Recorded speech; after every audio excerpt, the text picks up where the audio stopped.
Hola amigos, bienvenidos a Karate y sus practicantes. Hoy estamos. Hola karatecas, en este episodio te vamos a hablar del Tsuki, la técnica fundamental del karate. Vamos a hablar sobre la estructura fundamental del guerrero, la estructura del Tsuki, los principios energéticos y metodologías de entrenamiento. No te lo pierdas.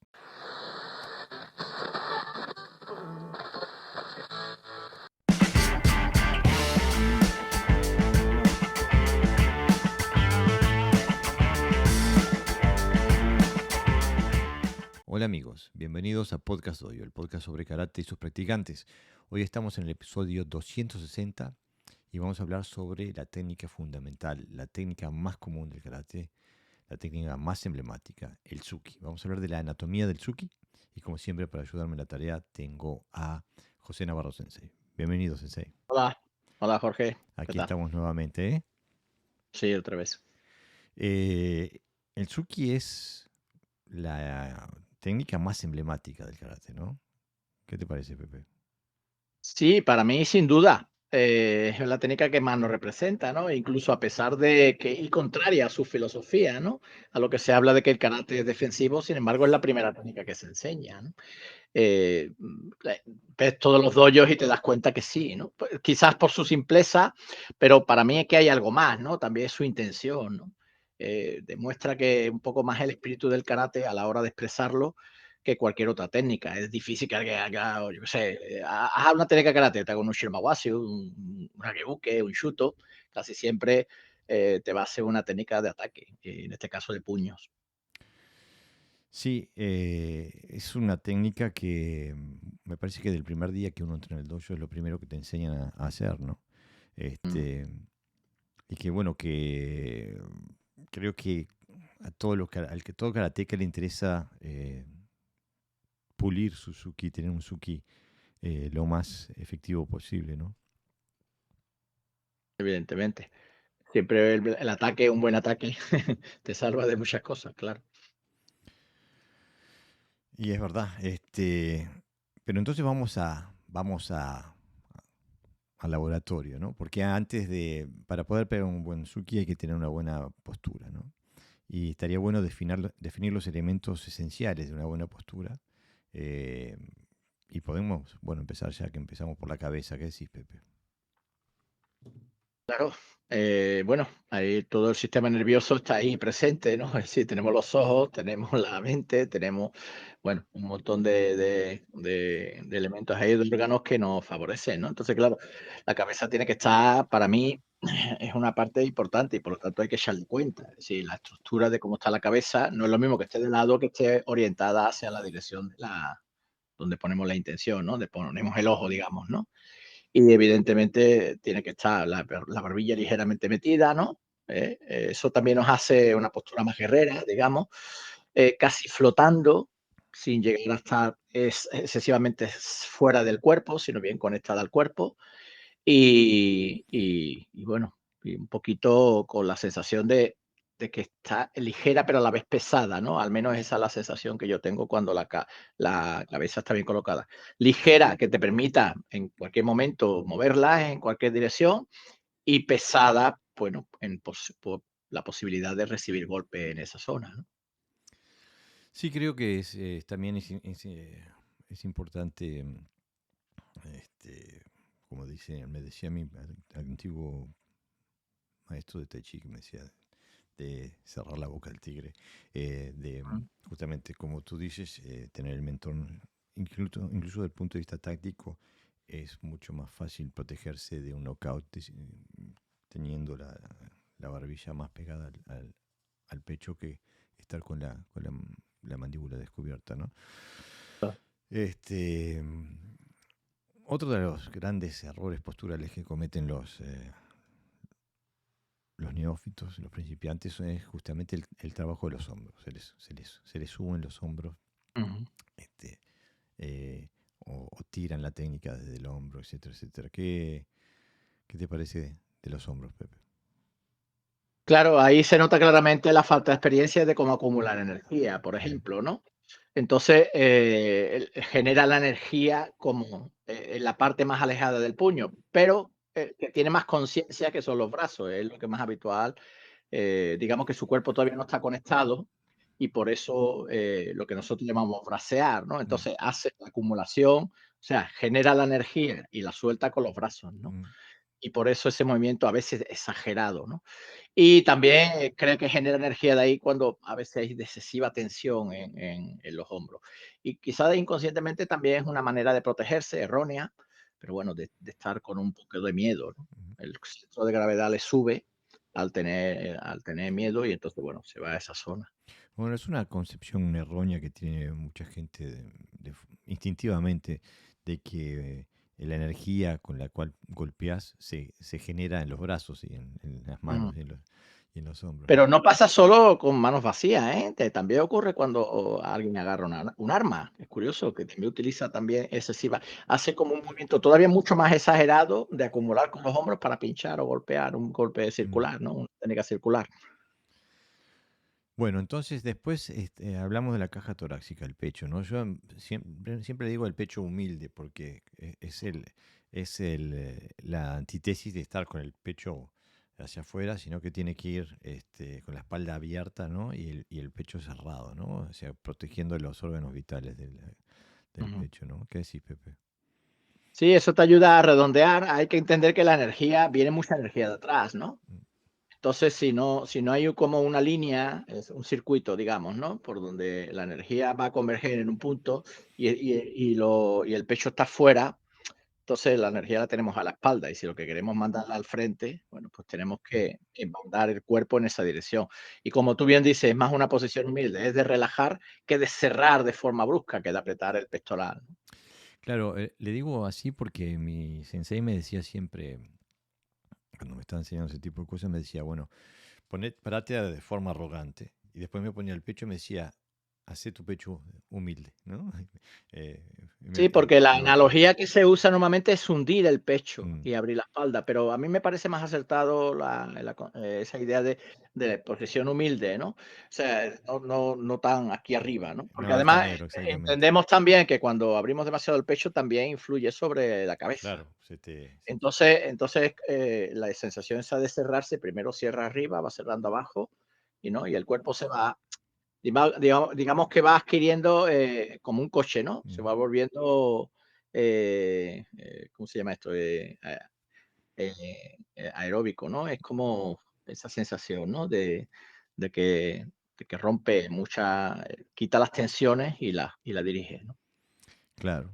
Y bueno, al final, digo, no, al hacer eso, estás abriendo la parte lumbar y estás agarrando el jara y lo estás con cuidado, con Ujú, cariño, sin apretarlo y sin dejarlo suelto, estás poniéndolo justo en el ángulo que te conecta las piernas con el tórax, ¿no?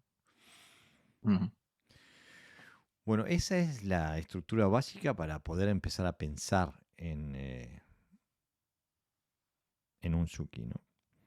Y tú ya estabas hablando ahí un poquito, cuando hablábamos de los hombros, te estabas hablando de que, bueno, que hay mucha gente que erróneamente va a buscar a generar la energía desde los hombros y los brazos.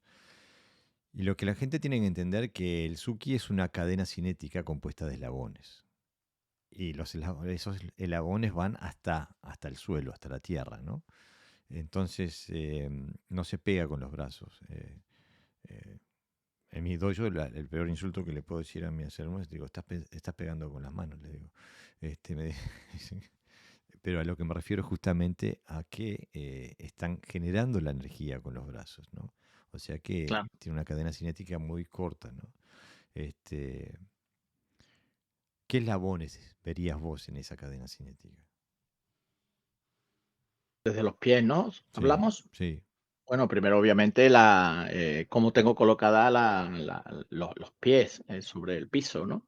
Que siempre está, bueno, en conexión con el piso, para eso tiene que estar, o bien porque las dos plantas estén pegadas, si están las dos plantas pegadas, tiene que estar abierta, no cerrada, porque si no crea tiene dos puntos de equilibrio en vez de tres, y si tiene las talones un poquito levantados para echar todo el peso sobre los metatarsos, o casi todo el peso del metatarso, exactamente igual. El pie tiene que estar, el tobillo alineado, bien colocado con las plantas, en el suelo para que, bueno, para que mande energía ahí y luego sea de vuelta, ¿no? Como si fuera un muelle. Mm.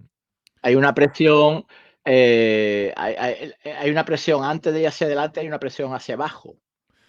No entremos en la energía todavía, en la generación de Ah, energía. todavía no, Vamos a vale, es quedarnos en la que estructura en mi después. mente está todo asociado y a Eh, veces eh, me es complicado separar, sí. es que es correcto, o sea, no se puede desasociar la energía de la estructura, pero para que la Mm, gente comprenda a qué nos referimos, eh, de forma artificial la separamos, ¿no?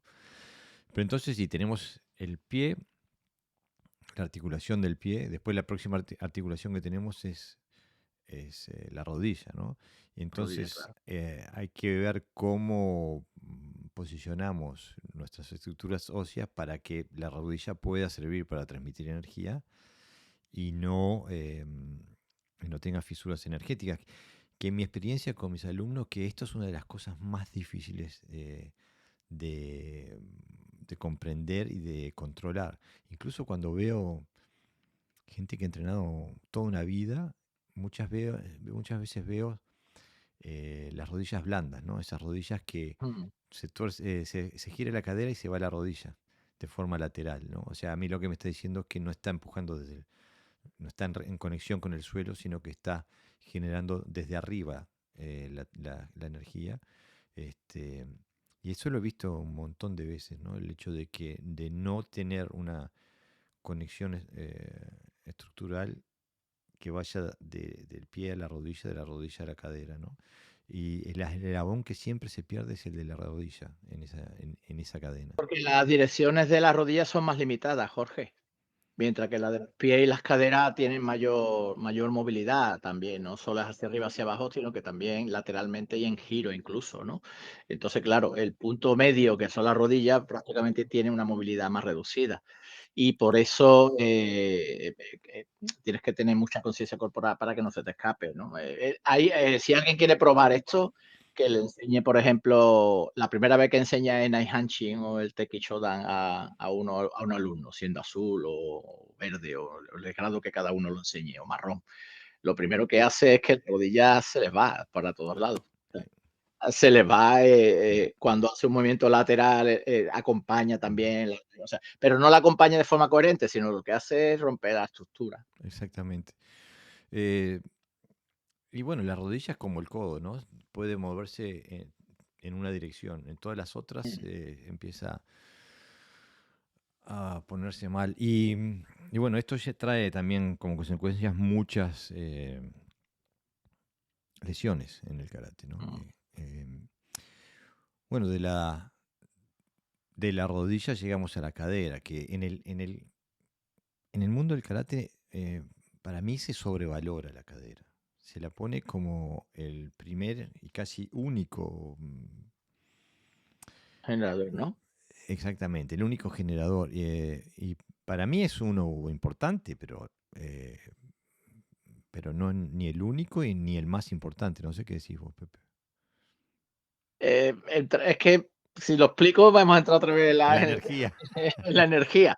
Pero bueno, hablando de alguna manera, digamos que la cadera sería el eslabón, que une el tren superior con el tren inferior. Mm, Aparte de algunos músculos, evidentemente, de la zona lumbar y oblicuos, etcétera, etcétera.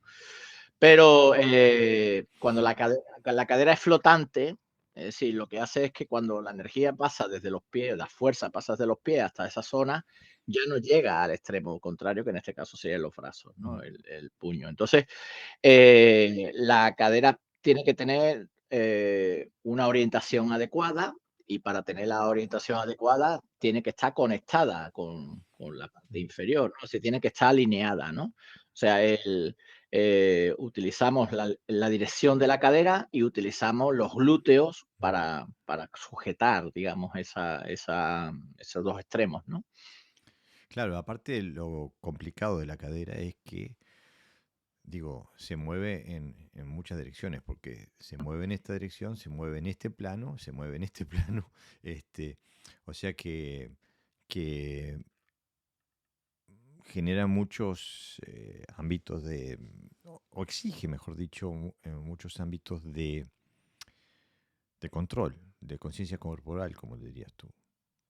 Claro, lo que ocurre, la cadera también sirve para orientar la fuerza, es decir, si uno mueve la cadera y después mueve las piernas, aunque el efecto es agradable en el cuerpo, da la sensación de que sueltas energía, en realidad lo que está haciendo es dispersar energía, es curioso, ¿no? Mm, Entonces, si yo voy a golpear, por ejemplo, hablando de líneas de fuerza, como tú decías, ¿no, Jorge? Las direcciones, ¿no? Que son, no dejan de ser líneas de fuerza, líneas mm, de dónde van. Entonces, si yo voy a hacer, por ejemplo, un Suki, en este caso contrario al Yaku, mi cadera tiene que orientarse en la dirección del puño. No puede ir en la dirección contraria o quedarse rígida, ¿no? Pero claro, esa dirección de la cadera no puede ir sola, tiene que ir acompañada de movimientos de las articulaciones inferiores, ¿no? Pies y rodillas. Entonces, digamos que en la cadera ocurre un poquito como en la cabeza, ¿no? Que tiene que estar, por un lado, flexible, pero por otro lado, sólida, ¿no? claro, Entonces, en ese intercambio de Go y de Yu, de líneas de, o sea, de cadenas, de unirse y desunirse a la vez, ¿no? Pues la cadera sí tiene su importancia. Pero si hablamos ya, como decíamos antes, si es generadora de energía, yo creo que más bien es orientadora de energía, ¿no? Si se me permite ese término. claro, pero eso va en contra de gran parte del mito, de la filosofía o de la metodología del karate, porque se ve la Sí, cadera pero, como pero generadora. del karate que no que golpea al aire, ¿no? Claro, Porque cuando exactamente. uno golpea sobre algo no hay mucha discusión. Exactamente. Y bueno, después de la cadera tendríamos la cintura, eh, bueno, toda la parte del tórax, los hombros, los codos, las manos, los dedos, ¿no? Cada articulación propone una propuesta estructural y energética, ¿no? Que hay que saber combinar las dos. Ahora, por ejemplo, en el Wado tenemos algo que llamamos Tanto Dori, Ujú, donde en varios casos hacemos un Gyakusuki, por ejemplo, pero lo hacemos entrando y evadiendo a la vez, lo cual hace que no usemos la cadera, pegamos con, la, con las piernas, o sea, la energía de las piernas, pero sin la rotación de la cadera para no entrar en la órbita del cuchillo que estamos intentando evitar. Y eso, digo, va contra la normativa del karate, ¿no? De hacer un gyakusugi tenés que meter la rotación de cadera. Eh, y pensando en eso, me puse a pensar en realidad las formas que tenemos de coordinar después de hacer el trabajo energético, las formas que tenemos de coordinar el impulso energético de las piernas con el trabajo de la cadera y el impacto, ¿no? Porque la que te enseñan siempre, cuando entras en un dojo y después la siguen haciendo hasta décimo dan, es siempre la de rotar, girar la cadera para impulsar el golpe, ¿no? Que es la más ujú, común. O sea que sí. la cadera es la que impulsa la mano hacia adelante. Incluso digo, la que está en todos los libros de karate y todo. Pero después hay muchas, o hay variaciones de dónde, cómo trabajar con ese tipo de cosas, ¿no? Porque yo no estoy convencido de que ese sea el método más efectivo. ¿Qué decís vos, Pepe? Es que hablamos de lo mismo, hablamos de que se le está dando una importancia a la cadera como generadora de fuerza. Mm, Por lo tanto, la cadera se va a mover en consonancia a la distancia que tenga con relación al oponente. Si está más lejos, pues la cadera tiende a girarse. Si está más cerca, pues la cadera tiende a bascularse, ¿no? O si está haciendo un movimiento en estático, pues puede usar esas dos variantes, ¿no? De giro y de penetración, ¿no? Pero esto también es fácilmente comprobable, es decir, porque en este caso no estamos hablando de mitología, estamos hablando de pura biomecánica. O sea, cómo uso yo el cuerpo. Si yo estoy cerca de un objeto que tengo que empujar, voy a empujar siempre desde los pies. mm, La energía va a ir desde los pies. La cadera lo que va a hacer es reajustarse al movimiento que le exige el tren inferior, las articulaciones inferiores, y que puede ser, si empujo, puede ser que se rote hacia arriba, puede ser que se gire un poco en un sentido o en otro, dependiendo de donde yo vaya a imprimir la fuerza, o simplemente permanezca inmóvil, no sé, que no tenga ninguna relevancia.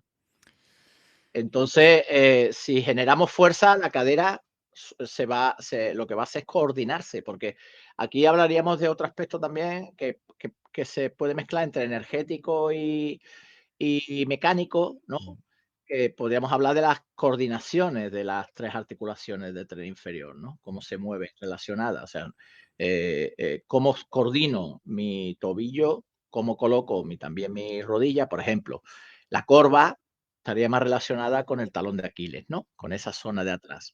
Y la parte de la rótula estaría más sobre el empeine. mm. Entonces, la mayoría de la gente se centra tanto en la articulación de la rodilla que olvida su parte opuesta, que es que es la corva, que es lo que conecta con el gemelo, que el gemelo recordemos que también conecta con el tobillo, ¿no? Entonces ahí hay unas coordinaciones gruesas y finas que están coordinadas que hace que la cadera no pueda ser independiente. Por lo tanto, yo no puedo mover la cadera de forma independiente al resto de las articulaciones, porque si no, estoy generando un movimiento que en muchos casos, cuando quiero pegar, me faltan elementos, ¿no? O sea, se ve que no suma. Claro, pero a mí incluso me suena, me resulta ineficiente desde el punto de vista funcional, porque si vos acelerás la técnica lo más posible al principio del movimiento, Ujú. te es imposible mantener esa aceleración, seguir acelerando hasta el impacto. O sea que tu mano se va a mover a una velocidad inferior en el momento del impacto que cuando empezaste el golpe. Ujú. Entonces, Claro, más alejado esté más menos lento, velocidad, más, más lento se ralentiza, claro. seguro, más velocidad perdés en el camino, ¿no? Este, entonces, digo, una forma también de hacerlo sería poniendo la rotación de cadera para apoyar la energía La generada, aceleración, ¿no? seguro. Para acelerar te refieres, ¿no? Como pasa con los cohetes, ¿no? Que tira uno Una y etapa luego y una segunda. una etapa y la segunda es la que impulsa más, ¿no? Sí, Exactamente. claro. Pero es lo que te decía, pero tiene que ir coordinado con el Claro, tren porque eso es lo inferior, que me ¿no? decía, lo que quería decir, porque una de las formas de utilizar la cadera sin desperdiciar esa energía es poniéndola en el momento de impacto. No al principio del Tsuki, sino cuando hacemos contacto con Eso el es. oponente. Este, y eso es una Esa es la coordinación. sensación que se tiene, ¿eh? Cuando se pega en el saco desde corta distancia, Claro, pero es que una. las caderas es un acelerador, ¿no? Pero piensa, a mí, cuando hice la transición del karate que le pega al aire, cuando hice la transición a un karate funcional, esta fue una de las coordinaciones que más me costó al principio de comprender cómo se hacía, que más foráneas me resultaban, porque iba contra todo lo que me habían enseñado antes, ¿no? O sea, antes te habían enseñado empezar la rotación de la cadera para empezar el movimiento de la mano. En cambio ahora me decían, no, la mano va primero, cuando hace impacto ahí viene la cadera. O sea que ahí tiene que haber un impulso desde el piso, desde el suelo, y la cadera entra recién, y una extensión del brazo, y la cadera entra recién, por ejemplo, recién cuando haces contacto, ¿no? O sea que es otra forma de ver el Suki, ¿no? Y después también Se está. piensa un poco, Jorge, quizás un poco, tal como tú lo estabas describiendo, estoy pensando más porque se piensa más que en un impacto como a partir del impacto atravesar, ¿no? Ese Mm, concepto de sable, ¿no? De mm, pinchar y atravesar, ¿no? Porque a mí incluso varían también la forma de puño, ¿no? Ya sabes que en alguna escuela se pone el puño largo, es con una prolongación de esa cadera. Pero si haces ese movimiento tienes que tener una aceleración enorme porque si no empujas, claro, exactamente. no golpeas, empujas. Por eso hay que hacer, digo, a mí me gusta mucho pegar de esa forma, pero hay que saber hacerlo. Si no, terminás braceando, desconectado. Y después hace muchos años, estaba viendo un seminario de un karateca inglés que se llama Peter Constantine, me parece que se llama, no me acuerdo, no puedo pronunciar bien el apellido, que es un karateca que viene del Shito, Ujú. donde ellos postulaban que en vez de girar en torno al jara, se podía pegar más fuerte girando en torno a uno de los zócolos de la cadera sobre el fémur, ¿no? O sea, sobre una pierna, que generando así un efecto bisagra, utilizando toda la cadera. Y tienen mucha razón, funciona muy bien, especialmente a corta distancia, donde, donde puedes dar el paso y utilizar esa energía cerrando la cadera sobre el ángulo de la pierna en vez del jara. Y genera mucha energía también, ¿no? No sé si has jugado con eso también, Pepe. Sí, yo tengo esa experiencia. De hecho, fíjate tú que cuando hace contacto, muchas golpes que se hace con el brazo contrario, se levanta el talón de atrás, se gira Mm, el metatarso y hace que ese giro hace que converja en un vórtice, en un punto y se crea un vórtice de salida. Es decir, mm, es como también un acelerador, ¿no? mm. Porque no hay dispersión de energía en el punto exacto del golpe. Qué bien que decís eso, porque nos lleva de lleno a la antigua controversia.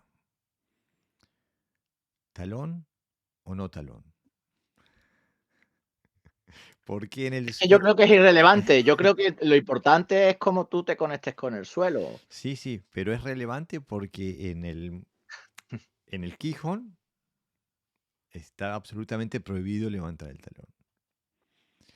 Y en el comité no veo a nadie que pegue con el talón puesto sobre, especialmente el comité deportivo, ¿no?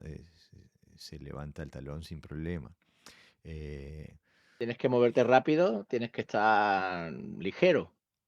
claro, pero por ejemplo, se podría definir de otro lado, ¿no? Porque, por ejemplo, cuando en el boxeo, los norteamericanos dicen cuando este peleador está intentando noquear, cuando está intentando pegar fuerte, te dicen está de pie plano, o sea, flat footed, como, o sea, cuando el tipo empieza a enganchar, eh, está con todo el pie en el Con la canvas, planta. ¿no? Este, y pienso que no se puede hacer a larga distancia, pero cuando estás cerca, estás a corta distancia, eh, es más fácil generar energía con todo el pie que levantando, ¿no? No sé qué te parece a vos, Pepe. Es que depende del tipo de golpe, Jorge. Si hablamos del Suki, exclusivamente del Suki, hay dos formas.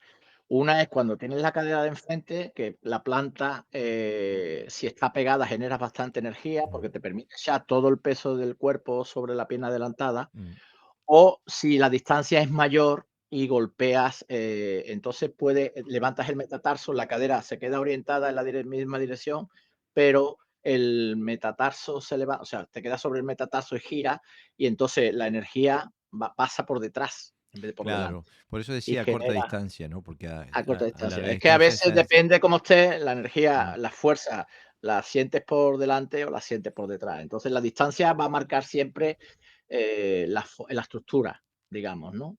La estructura. Lo que ocurre es que como hay escuelas, estilos o formas de pensamiento donde clasifican que el karate tiene tres distancias mm, y ellos dicen, por ejemplo, en las escuelas, en algunas escuelas de Shuri, ¿no? Shotokai, por ejemplo, dicen, que es el que conozco más de cerca, que se trabaja largo porque se trabaja a distancias largas, digamos, ¿no? O sea, es como pelear desde lejos, ¿no?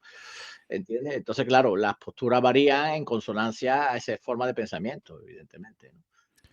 Y otras pues dicen, no, nosotros que trabajamos a agarrarnos, pues entonces las posiciones son más... Pero al final lo que debe de marcar es la coherencia, es decir, yo genero fuerza, soy capaz de generar fuerza, sí, pues entonces eso es lo que funciona. Ahora, si yo, por decir que nosotros trabajamos largo, me desconecto, o porque trabajamos corto, no me conecto bien, creo que es un error de cálculo metodológico, ¿no? claro, por eso, porque las teorías mueren en el fragor de la práctica, ¿no? O sea, si podés pegar, podés, y si no podés pegar, no podés, no importa la argumentación, ¿no? Siempre las posiciones, la relación con el suelo, por no hablarle de posiciones, la estructura con el suelo va a depender un poco de esos dos argumentos que siempre decimos, ¿no? Lo que tú decías, la estabilidad, de cómo me estabilizo, pues, meter Mm, o cómo soy capaz de moverme y llegarle rápido al otro. Mira, en un pequeño reportaje que vi sobre Mbappé, sacaron por qué corría tanto y todo el mundo, ¿sabes, no? Y empezaron a mostrar sus pies. ¿Sabes que corre prácticamente con los metatarsos? seguro. Apenas toca el talón, el suelo. Cuanto más Cuando corre a rápido, máxima velocidad, está prácticamente flotando porque sus talones están levantados. Está corriendo como los boxeadores cuando desplazan. cuanto más Es rápido curioso. corres, más casi no pones el talón. Lo Eh, justito mm, solo, ¿no? mm. Por eso te digo que si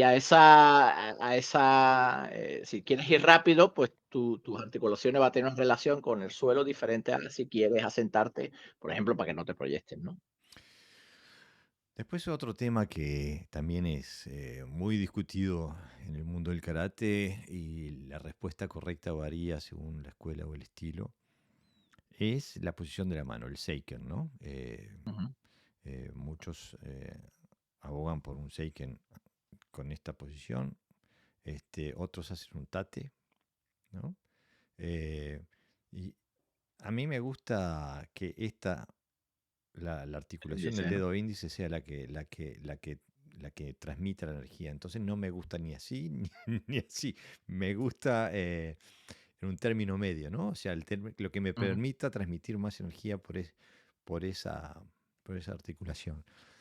¿Cuál es tu preferencia, Pepe? Sí, yo es que trabajo mucho sobre la intención, lo que hablaba antes, ¿no? Como que la mente dirige, ¿no?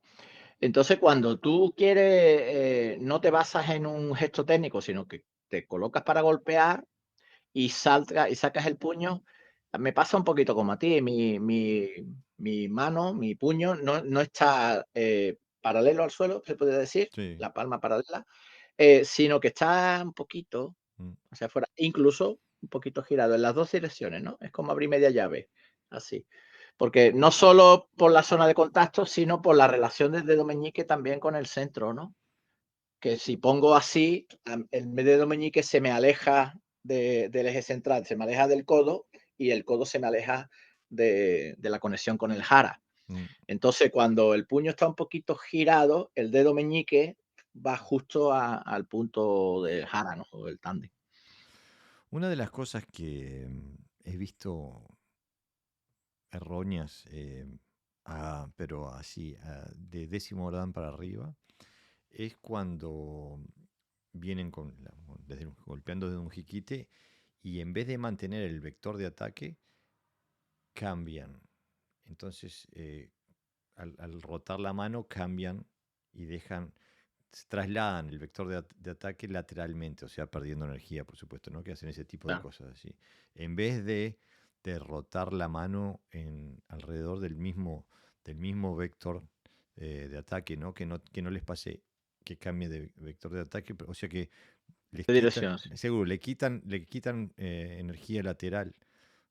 Meten un vector lateral, lo cual le quita energía a la técnica, ¿no? Este, y nunca comprendí por qué no había conciencia de lo que se estaba haciendo en ese sentido, ¿no? Manteniendo toda una cadena cinética desde el suelo hasta el área de impacto y a través de ella, ¿no? No sé, yo creo que es que se trabaja a veces con las sensaciones y las sensaciones puede ser una brújula en algunos casos o no en otros, ¿no?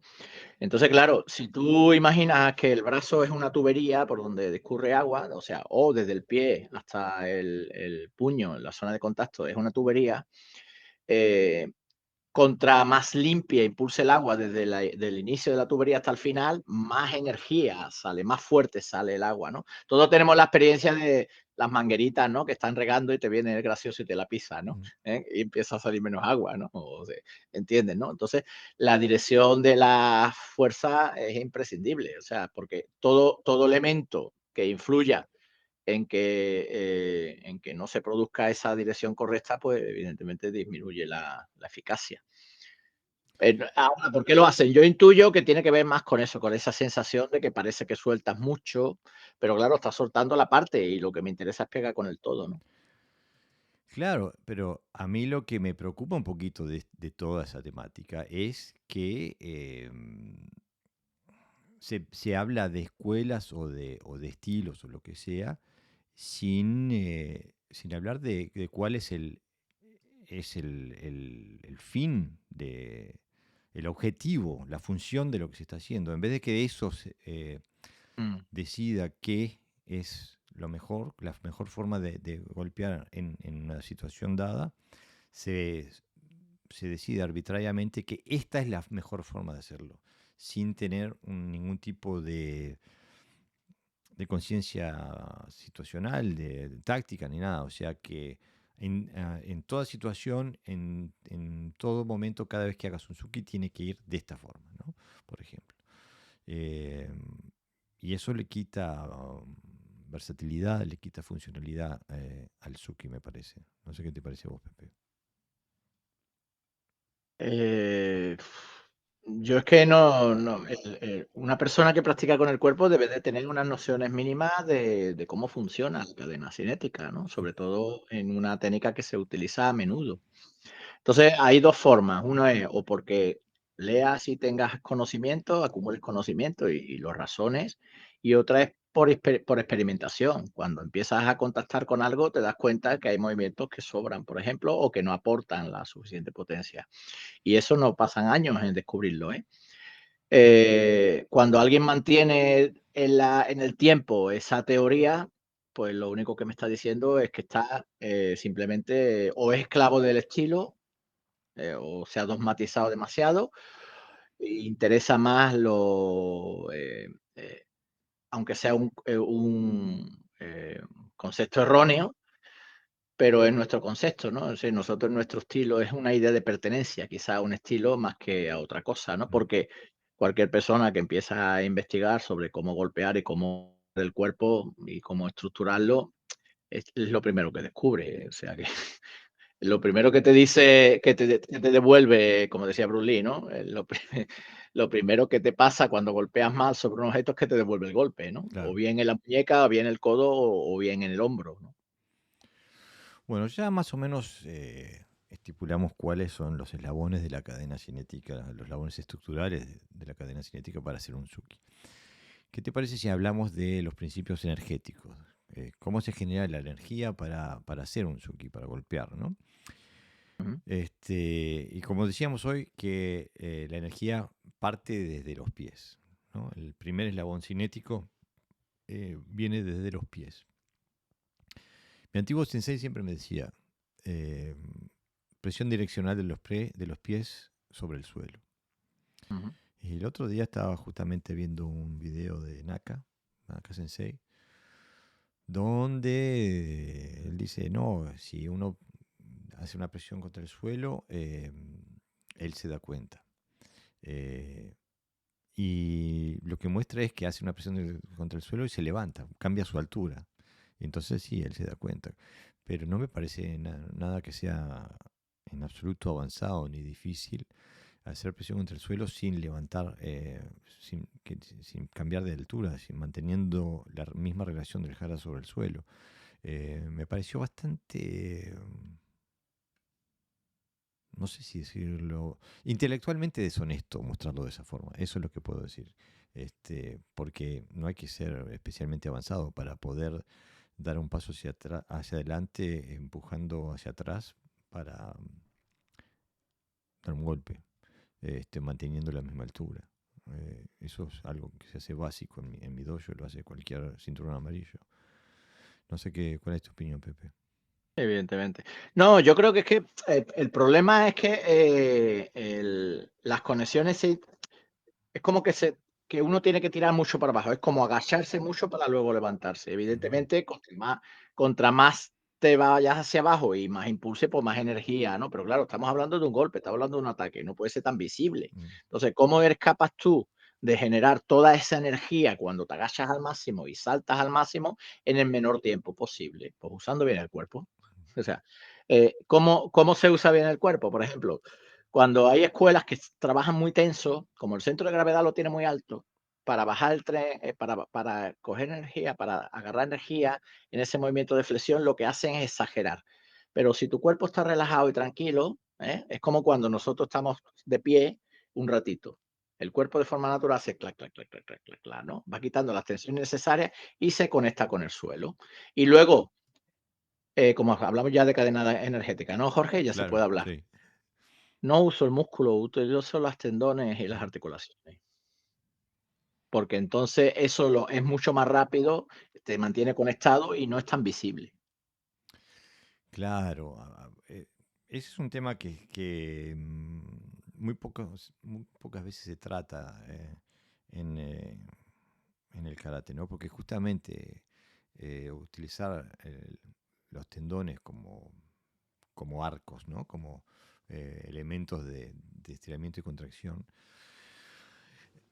te permite mantener un nivel de explosividad cuando ya los músculos no te ayudan tanto. El Pero, músculo depende del oxígeno y ya claro, sabemos que cuando te mueves va perdiendo oxígeno, o sea, cada vez se riega peor, ¿no?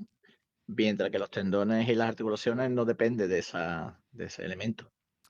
justamente, ¿no? Y pienso que esto es un elemento que es difícil de transmitir de forma oral, ¿no? Habría que tener un video mostrando o hay que buscarlo en la exploración propia, ¿no? Este, Ujú. pero se puede realmente generar mucha energía de forma muy explosiva trabajando con los tendones y las articulaciones. Em, la forma más fácil que se puede decir es jugando que estás sobre un trampolín, pero haciéndolo en el suelo. Ves cómo puedes utilizar el tendón de Aquiles y los tendones de los pies para generar esa sensación de trampolín. Si lo puedes hacer hacia arriba, con un poquito de trabajo lo puedes hacer hacia adelante, por ejemplo, ¿no? O hacia atrás. Eh, y eso es una fuente de energía potente para el Suki. Porque en realidad en el Suki lo que nos interesa es velocidad y precisión con la mayor cantidad de masa posible, ¿no? Este, y cuanto más velocidad tenga nuestra mano al hacer impacto, no al salir el movimiento, pero al hacer impacto, cuanto más velocidad, cuanto más masa le podamos imbuir detrás de esa mano, más fuerte vamos a golpear, ¿no? Este, después sí, tenemos, se utilizan los músculos también, ¿no? Eh, se utilizan la- eh, los glúteos, los muslos, etcétera, etcétera. ¿Qué decís, Pepe? No, evidentemente. El músculo, aparte que rodea la capa de las articulaciones, los tendones, es necesario, ¿no? Porque la contracción y la expansión del músculo también genera energía, genera masa, ¿no? Genera también velocidad. De hecho, cuando uno quiere ganar potencia, trabaja musculatura, Mm, no solamente trabaja atención. ¿Por qué? Porque influye en la masa a la hora del peso, de golpear con peso. No es lo mismo que un músculo que esté flácido, que no genere energía, ¿no? Al resto del cuerpo, que un músculo que esté en condiciones, ¿no? Lo que ocurre es que la musculatura en este caso también debe funcionar en su justo momento, con su justa energía, ¿no? Es decir, hay una palabra que se llama autonía, que viene a significar un poco como goju, ¿no? Es decir, euto viene de relajación, de estar relajado, y, y tonía viene de tono, que es la tensión adecuada, relajación y tensión adecuada, ¿no? Y se trabaja a nivel muscular, es decir, contrayendo y relajando la musculatura para que genere toda esa, toda esa energía que contiene, bueno, que sea transmitida, ¿no? Bueno, digo, justamente, ahora justamente que no me acuerdo del, del número del episodio, pero este, le invito a la audiencia a que vayan a ver el episodio que hicimos sobre, es el episodio 227 que se llama La tensegridad, es Goju. Justamente habla, es todo un episodio que habla sobre este tema, ¿no? Este, que para mí el hecho es imposible moverse sin haber una parte tiene que contraerse, una parte del cuerpo y la otra tiene que extenderse. No, no se puede hacer ningún tipo de movimiento sin que se extienda un músculo y se contraiga otro, ¿no? Este, y toda esa red energética que se traslada a través de los tendones y la fascia, etcétera, etcétera. Pero es imposible dejarlo al azar, ¿no? O sea, habría que hacer de alguna forma eh, una, una forma de hacer esto de que, o sea, la gente tiene que hacerlo de forma consciente y no de forma que pase lo que pase, ¿no? Y muchas veces es la mentalidad que tenemos en que, bueno, repite suficientemente y todo se va a solucionar. Aunque, en realidad lo que se trata es de una repetición consciente, ¿no? Buscando crear conciencia de nuestros procesos internos. Incluso en mi propio dojo me pasa que hay alumnos que se frustran y preguntan cómo hago, pero digo que yo no te puedo explicar cómo haces, porque esto tiene que ver con tu capacidad de percibir tus procesos internos. Y esa capacidad crece con la práctica. Entonces hay cosas que yo te digo que hagas hoy que no puedes hacer porque no tienes el control interno suficiente. Y si me preguntas cómo hago, no te puedo decir porque no entiendes la respuesta. No tienes la habilidad suficiente como para entender la respuesta. Hay que ir por hacer un camino de exploración interna para tomar conciencia de cada eslabón estructural, de cada motor energético del cuerpo para acelerar la técnica, en este caso, por ejemplo, ¿no?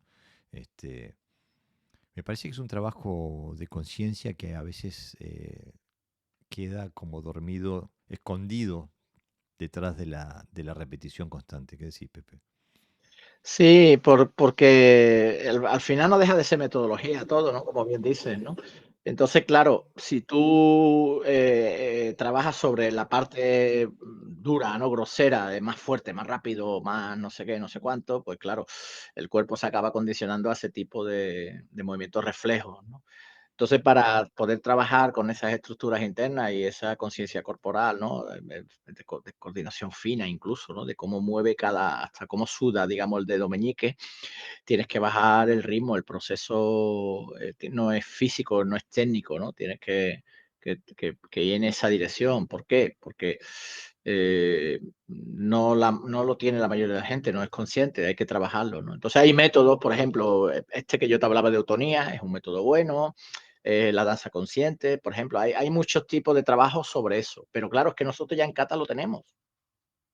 Porque hay que irse a trabajar otros métodos donde trabaje directamente sobre las tendones, las articulaciones, cómo muevo el músculo, ¿no? Cómo disocio, cómo asocio, cómo muevo las partes por separado, cómo las vuelvo a unir, ¿no? Cómo me expando, cómo me contraigo, si ya lo tenemos en karate. El problema es que hemos introducido elementos erróneos en karate, que de lo que se trata es, pues, bueno, casi de la forma, ¿no? De lo bonita que es la forma, más de lo funcional que es ese gesto, ¿no? Y entonces hay que hacer un cambio de paradigma para poder trabajar con ese nivel de conexiones. Lo primero que pasa cuando empiezas a trabajar con el nivel de conexiones que quieres, eligiendo el kata como la herramienta, vamos a trabajar esto, ¿no? Vamos a conectar cada movimiento que se conecte de tal manera. Intenta que tal, que sea igual. Lo primero que notas tú de la gente es que no puede desacelerar, o sea, se le va la inercia al movimiento rápido y bonito y bueno y aparentemente fuerte, ¿no? y está siempre como fuera, ¿no? Quizás es la mentalidad del karateka es como muy externa, ¿no? Y la contracción constantemente, ¿no? Y la contracción, ¿no? Eh, acostumbrados a frenar su propio movimiento de forma brusca, eh, como se hace muy a menudo, por ejemplo, en las competencias de kata, ¿no? Se percibe el Kihon de esa forma, ¿no? Este, Claro. cuando en realidad no, el golpe que trasciende, que emite energía, no se corta. Si lo cortás, si lo frenaste, no estás transmitiendo energía, ¿no? Eh, Mi maestro decía, si la fuerza la sientes tú es que no estás pegando, exactamente, porque la exactamente. fuerza la tiene que sentir el otro. Justamente, que así es, ¿no? Y me parece que también es importante en este sentido trabajar con la coordinación de los diferentes motores, ¿no? Porque hoy hablamos de los tendones, hablamos de los glúteos, de los muslos, de la cadera. Bueno, tenemos la separación del tórax y la cadera a través de la cintura, eso también puede ser una fuente de energía. Tenemos, bueno, el abrir y cerrar de la espalda y del pecho, que se puede hacer de forma doble o de forma singular de cada lado. Cualquiera que haya hecho el kata sanchin lo sabe. Este, esa, eh, esa forma de estirar antes de contraer, todo ese tipo de cosas que se pueden explorar de forma de conciencia corporal, de forma de coordinación interna, de forma técnica, pero también de forma táctica, porque si uno tiene acceso a este tipo de eslabones cinéticos, te dan opciones tácticas que no tienes si solo lo que tienes es girar la cadera y contraer el cuerpo. Eh, Puedes estar entrando y bloqueando a la vez y sin tener que cargar la cadera ni nada, puedes estar golpeando de forma muy explosiva en un abrir y cerrar de ojos. Eh, lo que igual te hace tremendamente efectivo, ¿no? Este, si lo sabes utilizar de forma táctica, ¿no? Lo cual me lleva, no sé, Pepe, si quieres comentar este tema. No, evidentemente sí. Si uno agarra dos herramientas, como puede ser un látigo y un martillo, y, y tuvieras que valorar cuál es más eficaz, te darías cuenta que las dos son eficaces, ¿no? Tanto el látigo como el martillo generan fuerza. Son dos eh, usos diferentes, ¿no? Son dos formas diferentes. Entonces, eh, eh, se trata de usar bien el cuerpo, tanto cuando quieres trabajar duro como cuando quieres trabajar más suave, más relajado, ¿no? Entonces, la versatilidad que tiene, por ejemplo, el martillo se la da el cuerpo Ujú. y igualmente se la da al látigo del cuerpo, ¿no? Cuando los movimientos que tú Exactamente. haces látigo previo tú no haces rígido y así, ¿no? Tú haces un movimiento de látigo y generas un movimiento también de látigo, ¿no? Y fíjate la energía que genera, ¿no? Y el martillo no puedes usarlo así, tienes que generar también un movimiento casi de látigo para pegar a máxima potencia, con lo cual el generador es el mismo, luego la estructura final es lo que varía. Entonces, a veces confundimos que son cosas diferentes, pero en realidad siguen el mismo patrón de comportamiento. Bueno, sí, lo que pasa que Tomas un mazo y lo levantas, uno que pese, y verá cómo no hace con los brazos, es como hace un movimiento muy parecido al movimiento de que hacías con el látigo para pegar, ¿no? simplemente son dos formas tan tácticas de expresar la energía. Exactamente, ¿no? Entonces, al final, los principios son los mismos y luego el uso de la táctica pues variará dependiendo de las necesidades, ¿no? Lo cual nos lleva al tercio final de- del podcast de hoy, porque hablamos sobre la estructura del Suki, los principios energéticos, y están las metodologías de entrenamiento, ¿no? Porque tú de forma muy correcta dijiste nombraste al kata, ¿no? Y Mm. que me parece que el kata, la coreografía del kata, cuando entrenamos un kata, la coreografía de un kata, o sea, los movimientos, la serie de movimientos de los cuales llamamos kata, porque como todo el mundo sabe, que todo el mundo que nos conoce, por lo menos Pepe, sabe que nosotros cuando hablamos de kata hablamos de un sistema marcial, pero en este caso en la forma, en la versión literal de la palabra, o sea, de la forma, cuando hacemos la forma, creo que entra de forma directa en lo que vos decías de cuando entrenamos el kata estamos haciendo al aire, pero estamos generando conciencia estructural y energética. O sea, estamos trabajando con nuestro control estructural y energético para hacer las técnicas de la mejor forma. No sé qué te Mm. parece, Pepe. Claro, estás solo, puedes pararte, ¿no? Estar tranquilo, a sentir el movimiento donde acumula, por donde pasa, donde termina, sin precipitarte, ¿no? Entonces es un trabajo individual y personal, es decir, es como tu laboratorio es la cata, ¿no? O tu cuerpo y digamos, y estás trabajando a través de él. Te permite, ¿no? El diseño del kata te permite trabajar con todos esos elementos y lo que pasa que, claro, yo es que estoy pensando en una forma de trabajar kata que no tiene que ver nada con la estructura típica del kata, ¿no? Que tienen Busen y todas esas cosas. Yo me refiero a agarrar las herramientas que te da el kata, no Mm, que la forma preestablecida de que tienes que ir hacia la izquierda, hacia la derecha, ¿no? Sino que tú trabajas. Por ejemplo, yo estuve haciendo el Piren Yonda, ¿no? Como lo estaba ujú, enseñando a los niños, pues lo estuve trabajando antes. Eh, eh, y entonces en el giro, cuando se hace Uchiuke, después del famoso Uraken con Kosadachi, ¿no?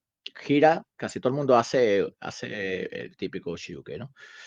Yo ahí lo que hago es orientarme, girar, hacer una especie de kamae con los dos brazos y colocarme bien y cuando pum, y luego pegar la patada y los dobles golpes, ¿no? Entonces, esas pausas, que no son técnicas ahí puestas de cualquier manera para que quede, me permite trabajar con otro tipo de conexiones que el kata preestablecido no me deja. ujú. ¿Entiendes? Entonces, claro, a eso nos referimos nosotros, ¿no? Estoy trabajando. Ahora, si hubiera alguien a la espalda, pues no me daría tiempo a prolongarme lo que es lo rápidamente, ¿no? Y a pausarme. Entonces, es como un estudio, ¿no? De interno y personal. Hoy decía a un alumno, esto ayuda a conocerte, es muy importante a la hora de trabajar el karate solo, porque trabajas sobre elementos reales tuyos, ¿no? No sobre conceptos que otros te han dicho.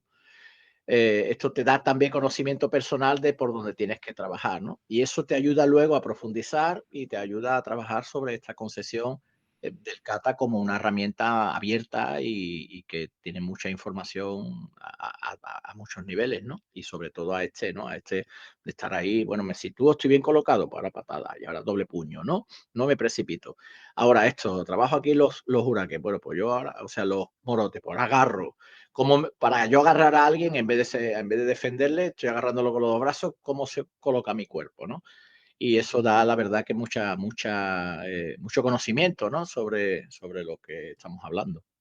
Claro, esto lo venimos diciendo hace 1000 años ya, que la intención que le pones a la técnica cambia su expresión técnica, ¿no? O sea que, como muy bien lo acabas de decir, si utilizas un gesto técnico para bloquear, ese gesto técnico, la cualidad de ese gesto técnico va a cambiar si lo pensás como un agarre.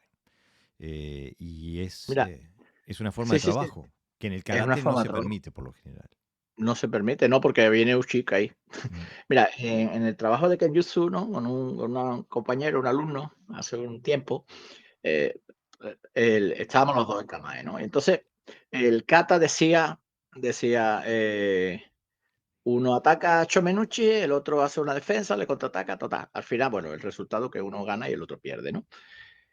Entonces, hay un acercamiento, tú conoces las katas, Jorge, de Kenjutsu. mm, Desde lejos hay un acercamiento hasta el Mahai, ¿no? Cuando ya te encuentra, pues se actúa, ¿no? ¿Qué ocurría? Que la kata decía que cuando se llegaba a los Ken a contactar, uno levantaba el sable, cortaba hacia el Kiryotoshi o el Sumenuchi, el otro, bueno, pues hacía su parte, ¿no? mm, Entonces, cuando llegaba no podía levantar el boquén porque yo no se lo permitía. Claro. Porque estaba ahí la intención diciendo: "Tú levanta el boquén y te pincho", ¿no?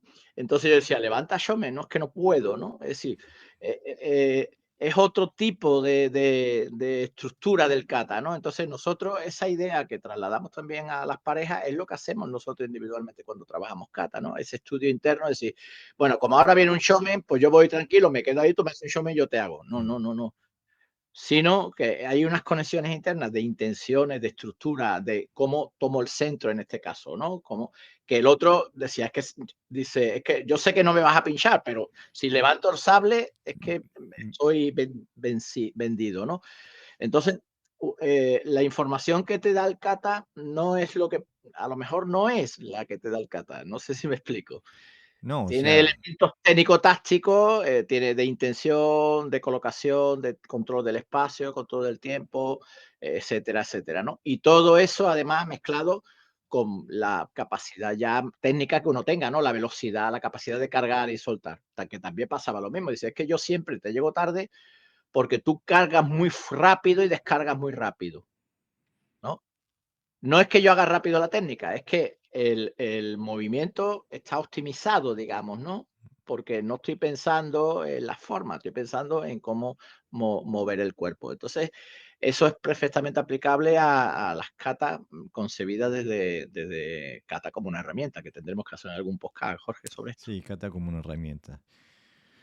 Bueno, el próximo podcast lo hacemos sobre el kata como una herramienta, pero justamente se trata justamente de eso, de que la intención varía, el gesto técnico, cambia el gesto técnico. Lo que pasa es que hay que saber tener diferentes intenciones en el kata. Si lo único que ves Mm, son clavos, lo único que vas a pensar es un martillo.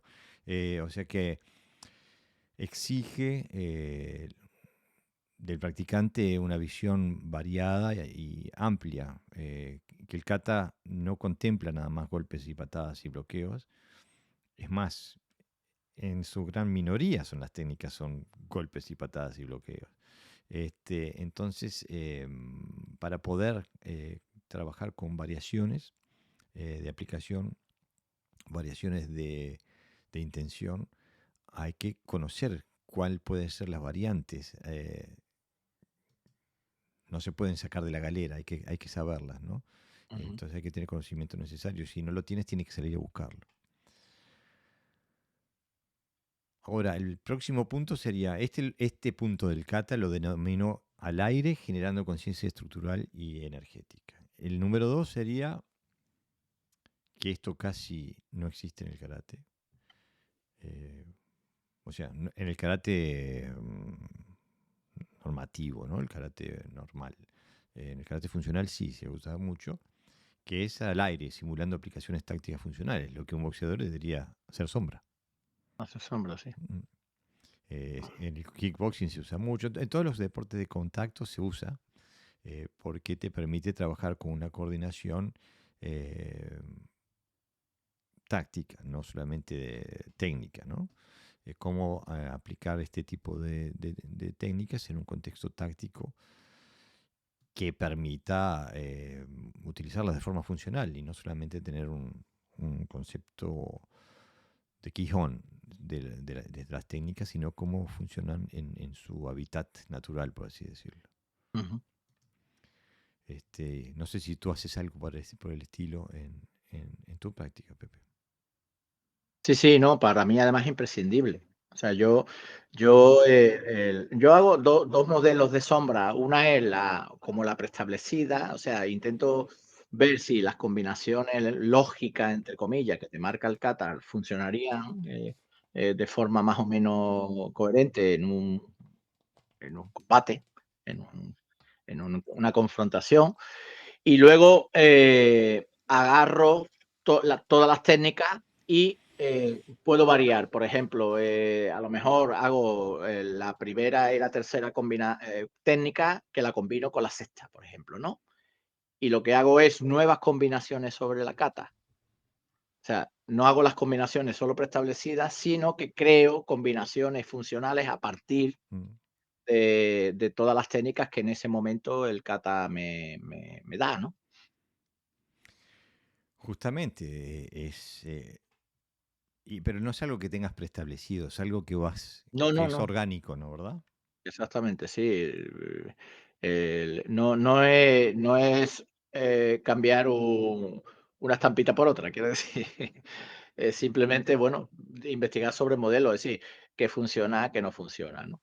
Y luego, evidentemente, también es importante cambiar el contexto sobre el cual lo hacen las técnicas. Entonces, eh, puedes, por ejemplo, investigar, dice, pues voy a ver todos los golpes que son posibles golpear desde aquí, ¿no? Yo en las catas les suelo decir que los golpes son como técnicas auxiliares, es decir, cuando no te funciona lo básico, o sea, el agarre, tirarlo y movilizarlo o estrangularlo, entonces le pegas, ¿no?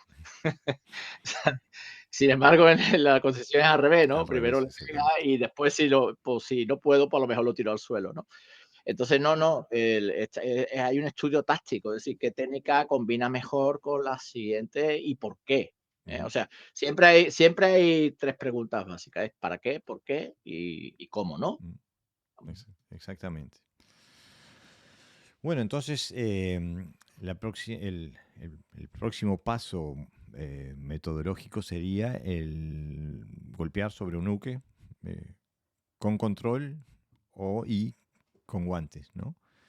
Mm, Forma de empezar a trabajar de forma táctica, pero también, eh, bueno, transmitiendo energía cinética sobre otro cuerpo, ¿no? Este, bueno, estos son diferentes formas de hacerlo. El tema es importante, bueno, la seguridad, que nadie se lesione, ¿no? Este, El de guante es importante hacerlo cuando los 2 tienen el mismo nivel de preparación física, técnica y psicológica, evidentemente. Poner a un cinto alto con un cinto bajo a contactar, siempre tienes el riesgo, ¿no? De mm, que alguno se lesione. claro. Y bueno, aparte porque también es importante aprender a encajar, a recibir, cuestión Claro. de que no perder los conceptos cuando te pase. Es algo a lo que hay que exponerse para sacarle el impacto psicológico, ¿no? Eh, pero bueno, es importante tener algún tipo de entrenamiento situacional que te permita intercambiar golpes y trabajar esto eh, de forma fluida y de forma este, tácticamente coherente también, ¿no? Claro. Y bueno, el último paso, el número 4, que es imprescindible y que se hace muy poco o se hace de forma limitada, en mi opinión, que es la parte de hacer impacto sobre sacos, escudos, maquiwaras, hacerlo en forma de Kihon, por ejemplo, como hace la gente que golpea maquiwara, pero también hacerlo en forma aplicada, en forma táctica, o sea, trabajar, por ejemplo, alrededor de un saco de arena, moviéndose, trabajando distintos ángulos, trabajando combinaciones, trabajando esquivas, etcétera, etcétera, trabajando combinaciones. O sea que hay que entrenar a ser sólido en situaciones tácticas. Y eso, Mm. eh, a no ser que vayas a pelear full contact, es imposible hacerlo sobre un compañero.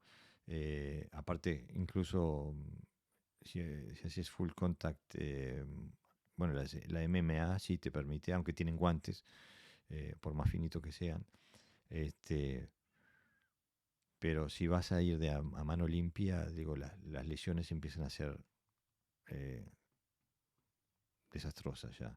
Entonces, preferible hacerlo sobre objetos de entrenamiento que te permitan desarrollar esa parte del arsenal técnico, ¿no? Del Suki. ¿Qué decís, Pepe? Evidentemente, ahí es donde demuestra la distancia, bueno, la estructura corporal, ¿no? Y muchos elementos, ¿no? Saber pegar no es pegar solo fuerte, ¿no? También hay ejercicios bueno, de distancia, de precisión, también se puede trabajar, ¿no? Golpear rápido, ¿no? Yo tengo una pelota grande, así, de estas de medicinales, de esas que botan mucho, no, de estas de gimnasia que botan Ujú. mucho, y la pongo sobre unos bancos que tengo, que tiene delante, que se queda ahí dentro, ¿no? Se queda como medio encajada, ¿no? Ah, Con eso trabajo la velocidad. Eh, como le pegue mal, la pelota da en la pared y sale de ese. Entonces tengo que generar tanta velocidad y precisión donde le doy que yo le golpee y la pelota no, y yo estoy retirando el brazo antes que la pelota pegue en la pared y vuelva, ¿no? Por ejemplo, hay mucho, y es contacto, ¿eh? O sea, ese golpe cualquiera que lo ve dice, si eso va a la cara de alguien, va al suelo, ya te lo digo, ¿no? Entonces hay muchos trabajos que no lo podemos hacer al aire porque no se puede, lo estaríamos imaginando, no haciendo, ¿no? Y la idea de este trabajo es que sea lo más real posible, digamos. Claro, que sea lo más funcional posible. Bueno, estamos llegando al fin de este podcast. No quería dejar pasar esto se está grabando el viernes 10 de enero, lo vamos a publicar el sábado 11 de enero. Pero hoy es el día es el cumpleaños de un estimado sensei, Gerardo Manuel Pimentel, en Ah, Argentina. Le mandamos un gran abrazo, le deseamos un feliz cumpleaños, aunque vaya a salir al público 24 horas atrasadas, pero bueno, te lo estamos deseando en el momento correcto. Lo único que lo transmitimos un día diferido. Gerardo Sensei, te mandamos un gran abrazo. Bueno, Pepe, eso ha sido todo por hoy. Hasta la próxima. Esto ha sido todo por hoy. Espero que hayas disfrutado del contenido. Te invito a que nos sigas por las redes sociales, tanto por nuestra página de Facebook como nuestro canal de YouTube. También te invito a seguirnos en las diferentes plataformas de Spotify, Google Podcast, etc. Si prefieres escuchar nuestro contenido. También te invito a que apoyes la producción de este podcast. Si te gusta nuestro contenido, que nos puedes comprar un Buy Me a Coffee siguiendo el código QR que ves aquí en la esquina de la superior de la pantalla. También te invito a que nos apoyes a través de YouTube comprándonos un super gracias. En nuestra tienda de Buy Me a Coffee también puedes comprar videos de los entrenamientos internacionales que hemos llevado a cabo, puedes comprar videos de catas y puedes también comprar entrenamiento privado, clases privadas con los instructores de karate funcional. También te invito a que veas los productos que tenemos aquí abajo, que son los productos de la mercancía personalizada de Podcast Dojo, donde puedes comprar ropa, tazas, carteras, etcétera, con el símbolo de Podcast Dojo. Todas estas son diferentes formas de apoyar la producción de este podcast para que podamos seguir trayéndote el mejor contenido posible.